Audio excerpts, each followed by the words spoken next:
Hey guys, we're going to do our review for the upcoming unit test. Now if you take a look at the map, you can see the Nile River and you can basically see Egypt. Now you see the big green delta part, that's the Nile River Delta. That's on the northern end of the Nile where it empties into the Mediterranean Sea, which is also labeled. You can see the eastern and western deserts, and you can also see the Red Sea as well as the Sinai Peninsula. The Sinai Peninsula, Red Sea, Eastern Desert, as well as the Western Desert make up geographical barriers that kept people out of Egypt, as did Mediterranean. The Mediterranean was a barrier up until technology was invented that allowed for the successful crossing of the Mediterranean by different groups of people. It's important to note when you think about Egypt's geographical situations, how many resources they had available to them. They had a lot of coal located there, not coal, excuse me, they had a lot of gold located there. They had other minerals. They had rich deposits of copper, nickel, and they were in a good geographical situation as compared to Mesopotamia.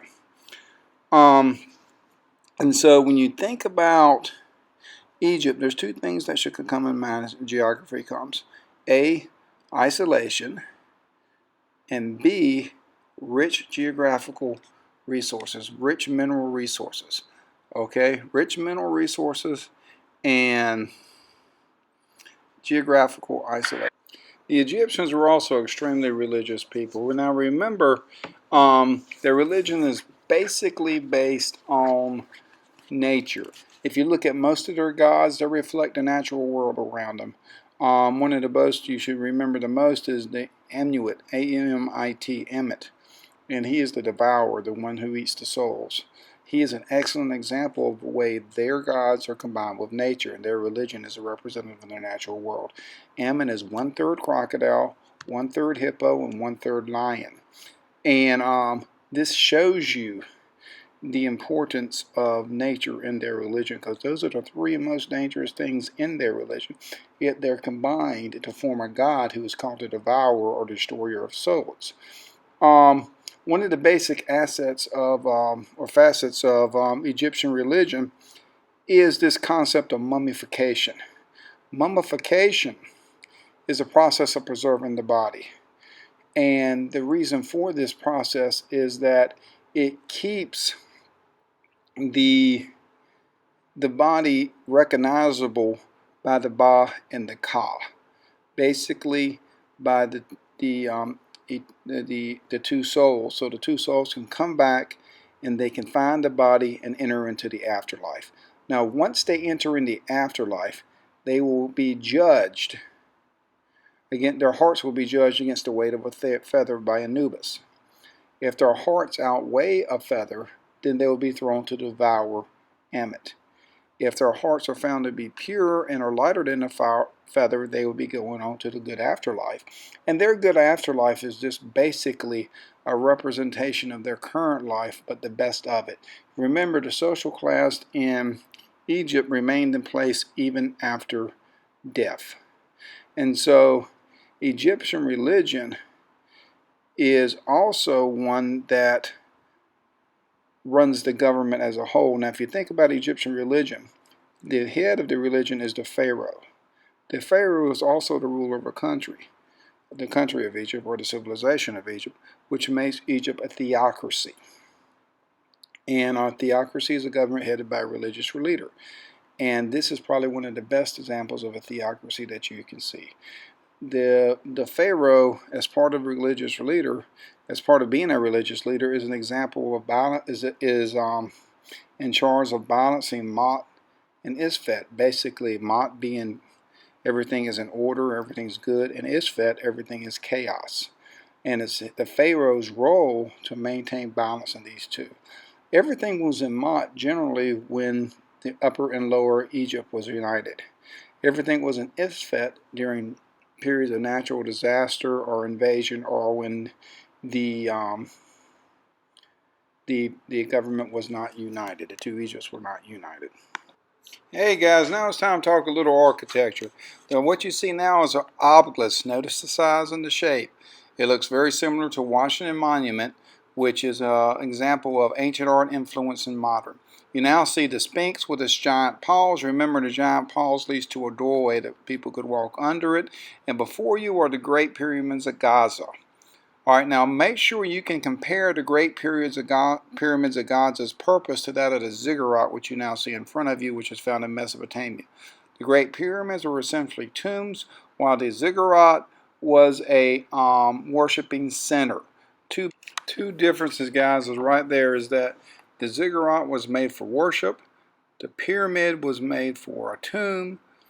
Two different things, but both similar in that they're religious structures, very important religious structures.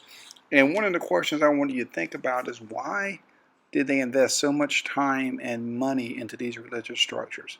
Whether it be a tomb like the pyramids or the ziggurats like you find in Mesopotamia. Think about that.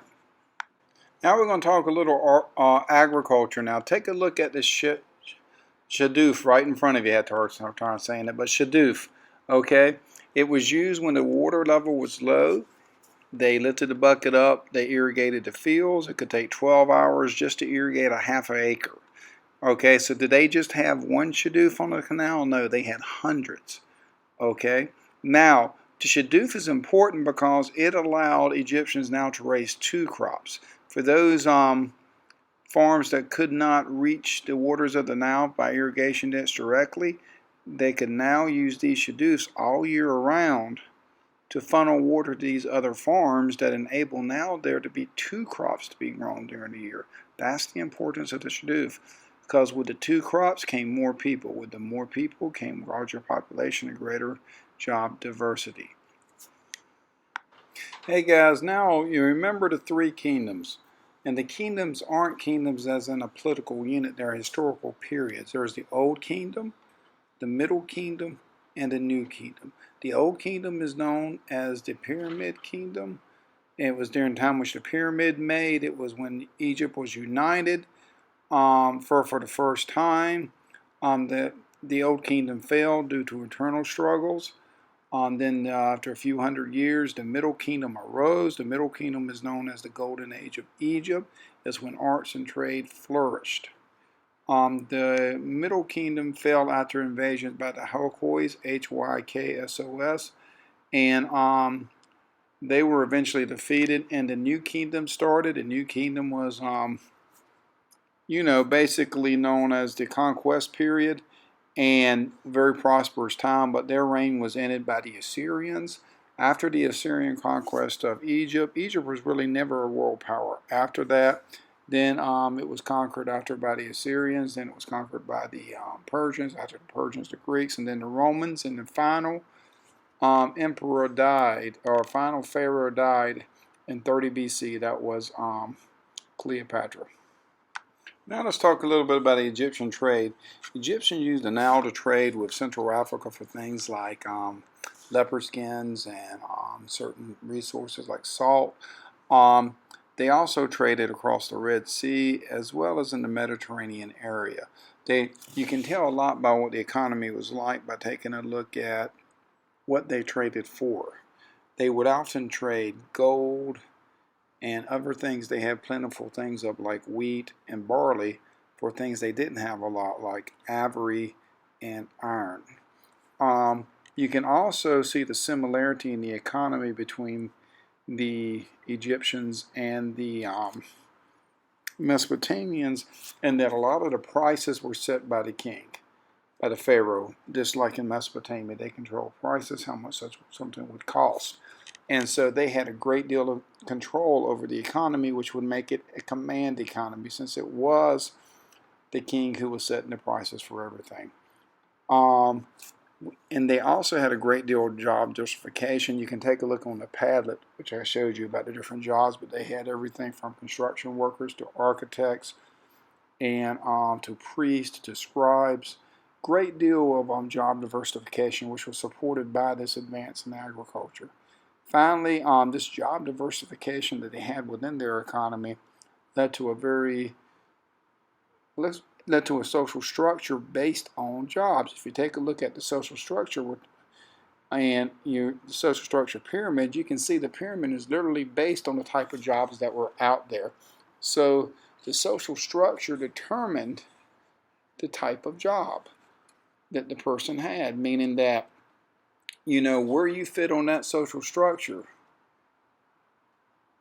was equivalent to the job you did within society. And there was some movement up and down the social structure. And that could be done by marriage. It could also be done once in a while by somebody teaching you a trade. But a lot of times this only happened if the person didn't have a son. Because a lot of times these trade people, like the merchants would train their sons, the scribes would train their sons, the craftsmen would train their sons.